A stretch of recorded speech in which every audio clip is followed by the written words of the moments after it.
এবারে পহেলা বৈশাখে যে চুড়িগুলো পরেছিলাম কাপড়ে, সেই চুড়িগুলো আমি নিজেই বানিয়েছিলাম। ওই আগের মতো করেই জাস্ট দুটো চুড়িকে আমি একসাথে গ্লু দিয়ে আটকে দিয়েছিলাম। এরপরে সেটা শুকানোর পরে আমি যে কাপড় দিয়ে ব্লাউজ বানিয়েছিলাম সেই কাপড়ের একটা টুকরো রেখেছিলাম। সেই টুকরোটাকে সুন্দর করে কেটে আমি ফোল্ড করে এই চুড়ির গায়ে খুব ভালো করে পেঁচিয়ে নিয়েছিলাম। এতে করে ব্লাউজের সাথে চুড়ির ম্যাচিংটা একদম পারফেক্ট করে হয়, আর এই চুড়ি খুঁজতে হয় না। তবে সুতির শাড়ির সাথে কিন্তু এই কাপড়ের চুড়িগুলো বেশ ভালোই ইদানিং সবাই পরছে, তাই আমিও চিন্তা করলাম বাইরে এই টাকা দিয়ে চুড়িগুলো না কিনে বাসায় যে অনেকগুলো এক্সট্রা কাপড় থাকে ব্লাউজ বানানোর পরে বা জামা বানানোর পরে, সেগুলো দিয়েই বানিয়ে ফেলি।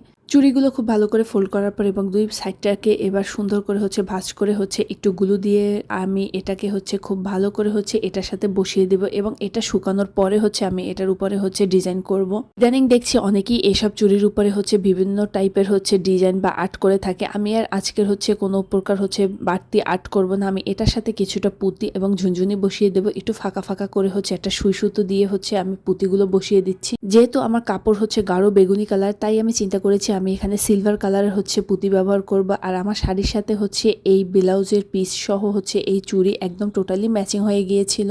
আমি এখানে আরো একটা চুড়ি বানিয়ে নিচ্ছি। এটা আমি প্লাস্টিকের চুড়ি দিয়ে বানিয়েছি, উপরে জাস্ট কাপড় বসিয়ে। এই যে কাপড়টা ছিল এটা আমার একটা মায়ের শাড়ির ব্লাউজের পিচের কাপড় ছিল। আমি এটাও একদিন পরবো। আর আজকের এই চুড়িগুলো ফাইনাল লুক কিন্তু অনেক বেশি ভালো ছিল, আর এর ফিনিশিংটাও কিন্তু আগের তুলনায় বেশ ভালোই হয়েছিল। আর এই চুড়িগুলো বক্সের আমার বানানো চুড়ি ছিল। Thanks for